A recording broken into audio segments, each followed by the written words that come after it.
Audio Jungle.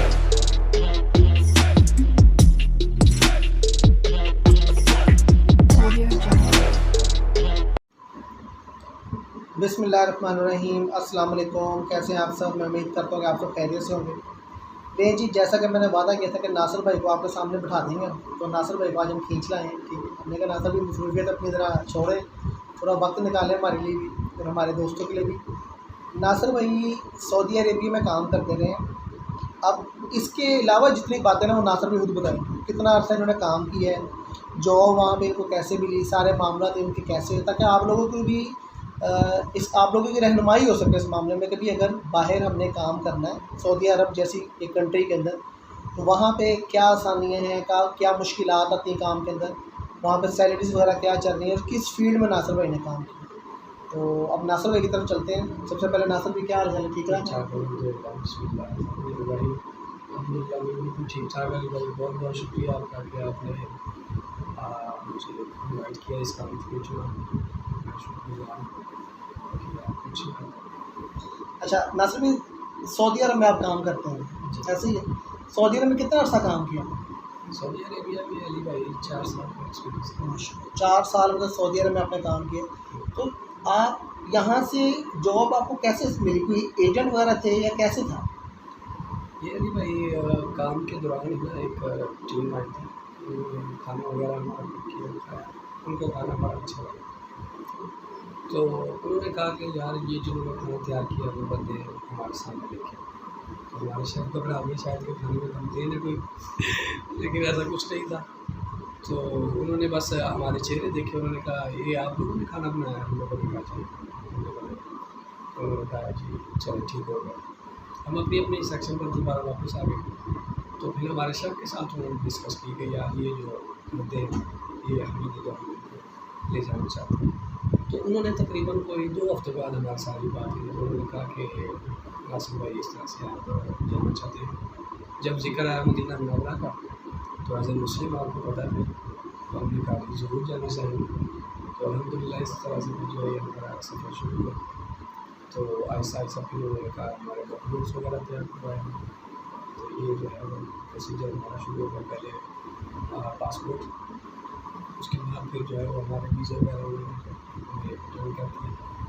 तो biometric भी, medical जो थोड़ी पहले ही हो गया था हमारा। तो इसी तरह से फिर पासपोर्ट प्रोजेक्ट। अच्छा, इन्होंने आपसे कोई पैसे भी लिए थे? नहीं, हमारे साथ उन्होंने पैसे का कोई बातचीत नहीं। हाँ, कहते भी थे, लेकिन ये कि हम लोगों ने कहा कि नहीं सर फिलहाल तो नहीं। तो एक शौक था, तो उन्होंने हमारे साथ बहुत लेस की हमारे साथ। तो इधर आपका जो खर्चा हुआ वो आप ये बता रहे हैं कि आपका सिर्फ पासपोर्ट आपने बनवाया और प्रोटेक्टर मेडिकल, ये खर्चा आपका था, वीज़ा उन्होंने भेजा? जी बिल्कुल इसी तरह वीज़ा उन्होंने हमें भेजा। और इधर का जितना भी खर्चा होता है बेसिकली आप वहाँ पर जाने के, टिकट हो गई और पासपोर्ट हो गया, मेडिकल हो गया और प्रोटेक्टर के पैसे हो गए, बाकी छोटे मोटे जो भी उसके सिस्टम। अच्छा, वीज़े के वहाँ जाने के बाद पैसे काटे भी उन्होंने आपकी सैलरी में से कि नहीं काटे? नहीं, वो हमारी सारी बात हो चुकी थी। और शेफ़ ने कहा था कि भाई ये बंदे हमारे बिजी हैं, मसरूफ़ हैं, तो अगर आप इनको लेस करेंगे तो फिर ये जाएगा। तो पैकेज भी उन्होंने हमें अच्छा दिया। तो अल्हम्दुलिल्लाह ऐसे ही है कि जैसे बुलावा आ गया। बस ये फिर अल्लाह जिसको बुला ले, जिस काम में बुला ले, फिर वो तो फिर मामला है। सही बात है। अच्छा नासिर भाई, जब आप यहाँ से आपका मामला सारा हो गया और आपको टिकट भी आपने परचेज़ कर ली, वीज़े आपके लग गए, प्रोटेक्टर आपके हो गए, सारा कुछ आपका हो गया, और जब यहाँ से फ़्लाई कर गए, तो वहाँ पे आप लोग कितने लोग थे यहाँ से जाने वाले? हम यहाँ से 4 लोग थे तकरीबन। और जब हम लोग यहाँ से चले गए, आए हमारी लोग, और आगे से उनको ड्राइवर ने हमें रिसीव किया।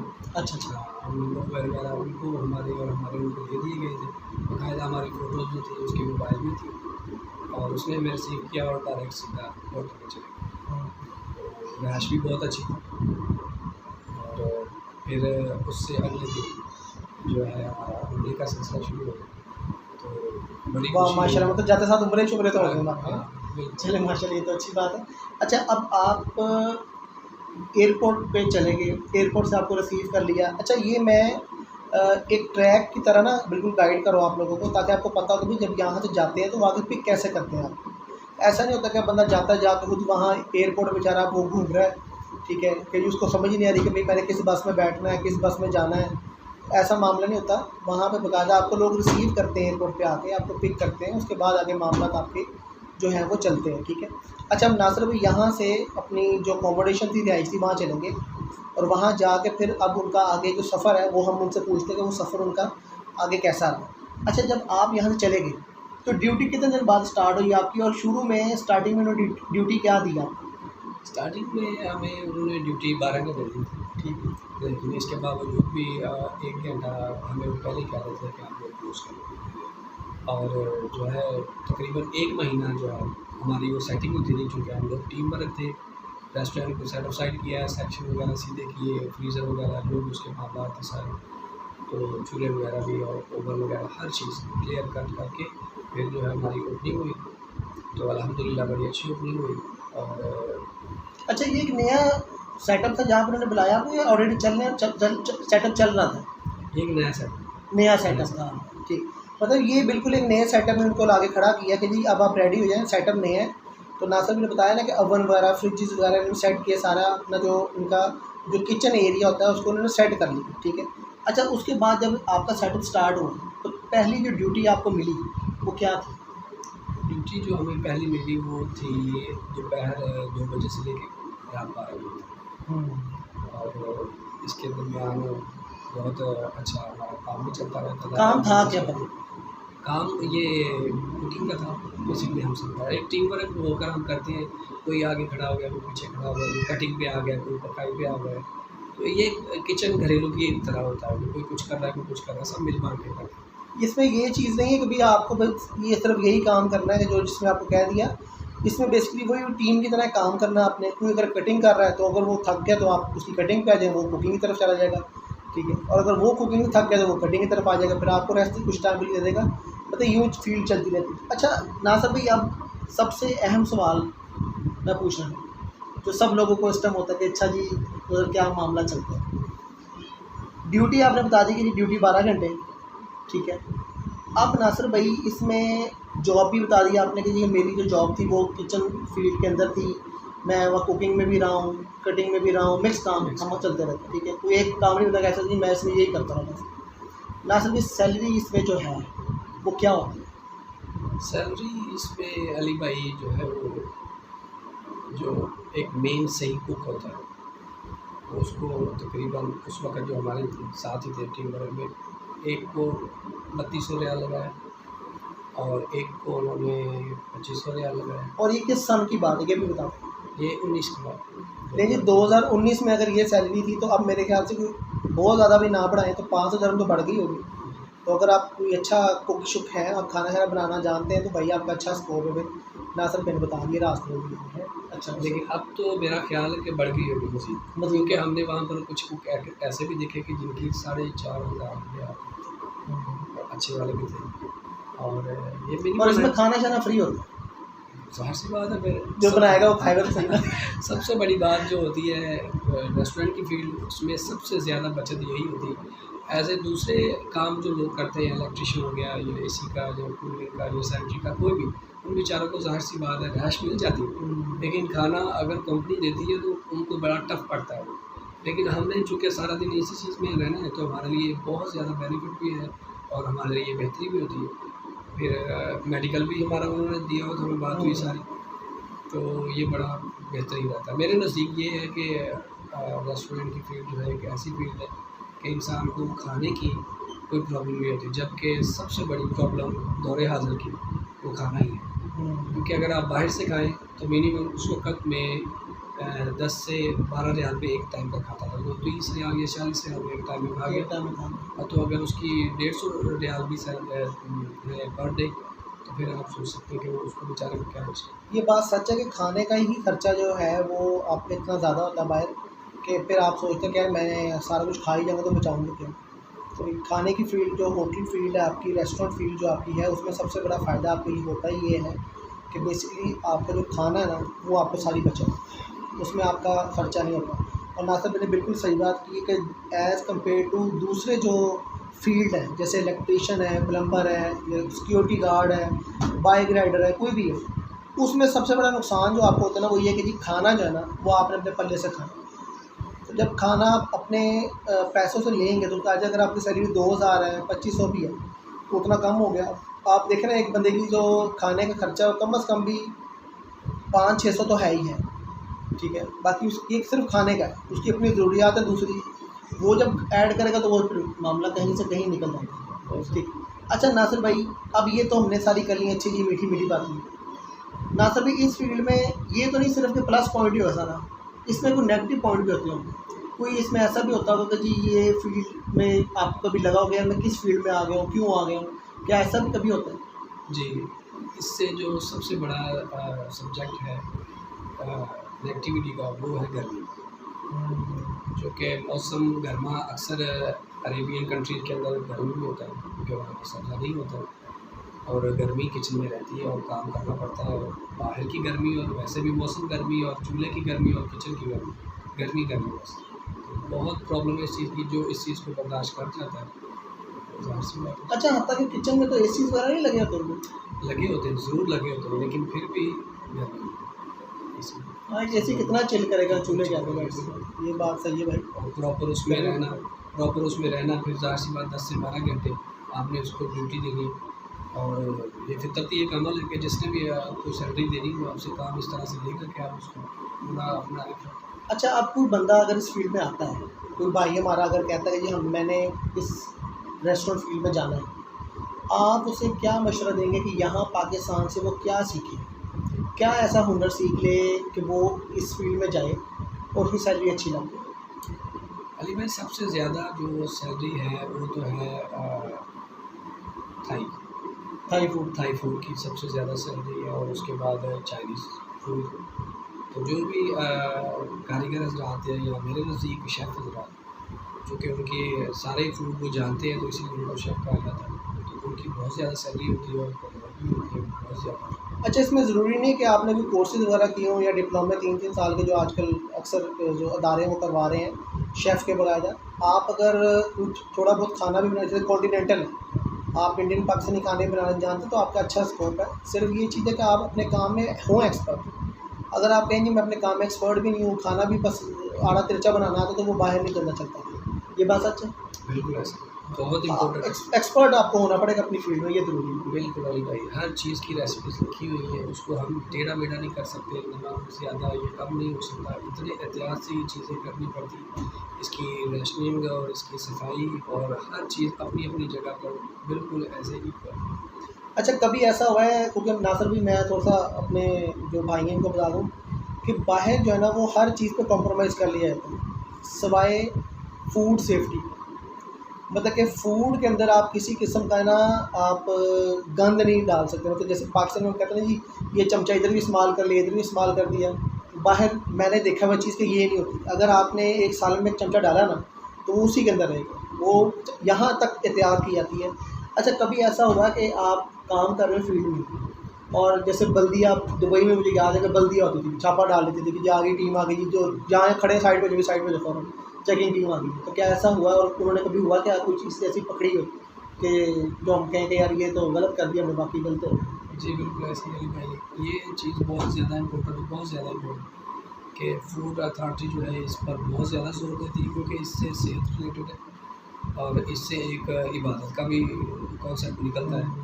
तो वो इसीलिए ही सबसे पहले शहादा बनाते हैं, वहाँ पर शहादा बोला जाता है, हमारे यहाँ पर काम होता है किसी चीज़ का तो ID कार्ड जिसे हम कहते हैं। ID कार्ड निकाले हैं। हाँ। तो शहादे के लिए उनकी क्लासेस भी होती हैं, फिर वो दोबारा मेडिकल होता है, वो शहादा तैयार होता है। वो शहादा सिर्फ 1 साल के लिए चलता है, उसके बाद दोबारा बहुत तो ज़्यादा। आपका ID कार्ड जो है वो सबसे इम्पोर्टेंट है कि जब उन्होंने टीम ने आना तो सबसे पहले देखना कि भी बंदा ये ऑथोराइज है भी जो किचन में घूम रहा है, ये कहीं ऐसे तो नहीं पकड़ा हुआ बाहर से कि जो जिसका वीज़ा एक्सपायर हो उधर घूम रहा है उसने कि मुझे रख लो अंदर। ऐसा मामला तो होते हैं ऐसे।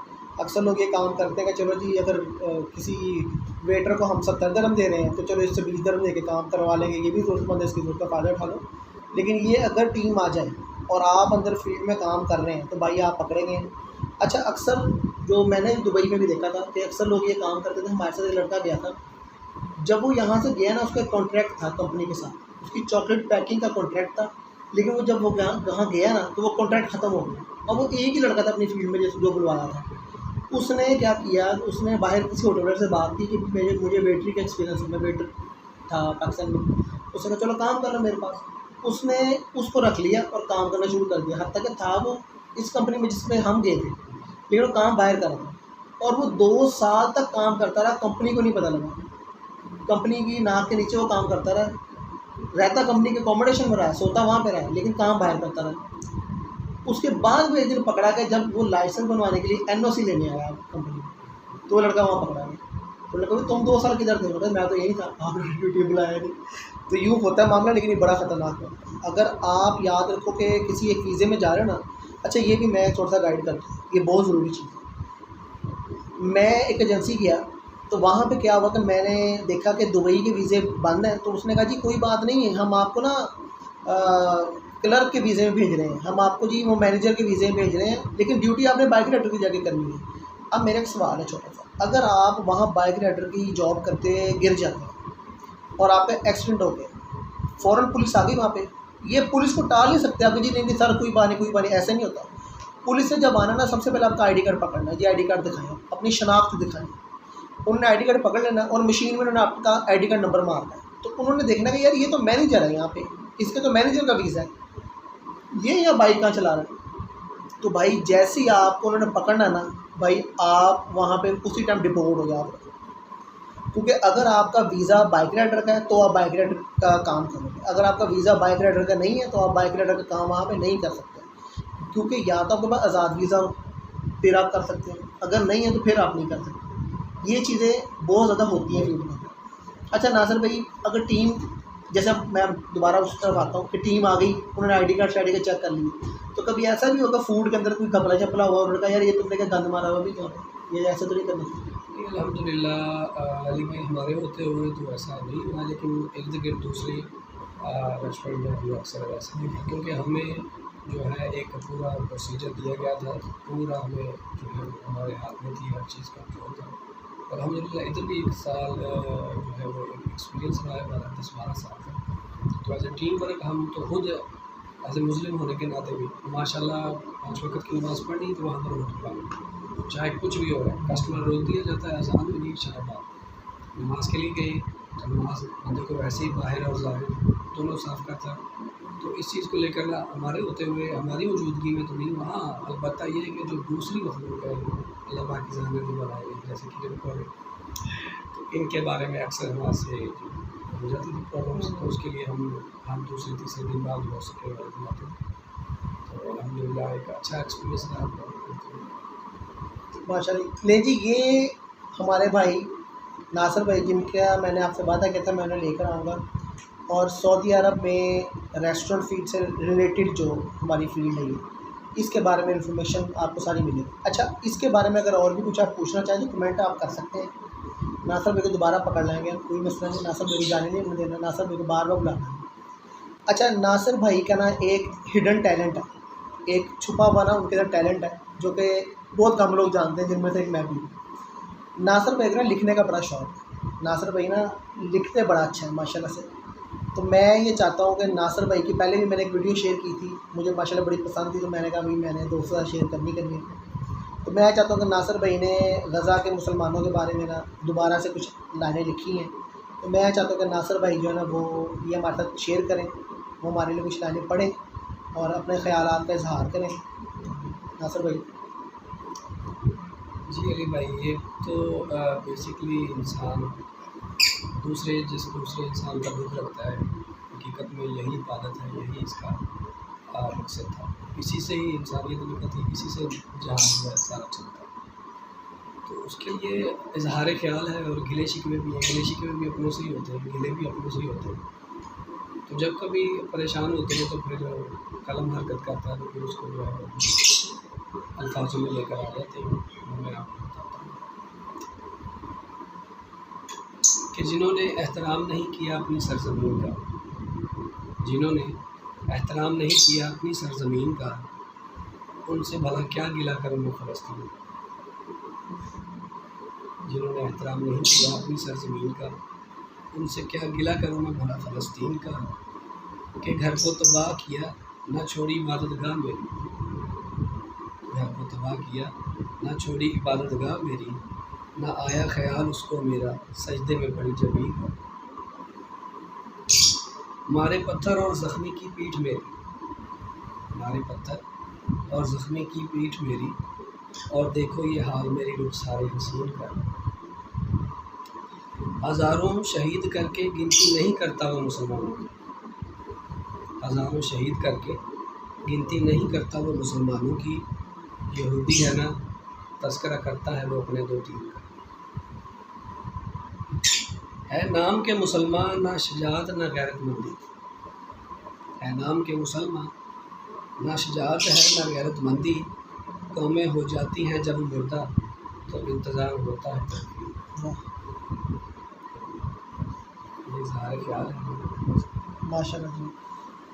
तो बस इसी पैगाम के साथ आज का जो ये वीडियो इसको एंड करते हैं। बाकी दुआओं में याद रखिएगा, और अगर कोई आपका सवाल हो तो भाई कमेंट सेक्शन ओपन है हमारा, कमेंट आप कर सकते हैं। बाकी इंशाल्लाह ताला बाइक राइडर की एक जॉब है वो मैं जल्दी आपके सामने लेकर आ रहा हूँ। तो नेक्स्ट टाइम के लिए अल्लाह हाफिज़।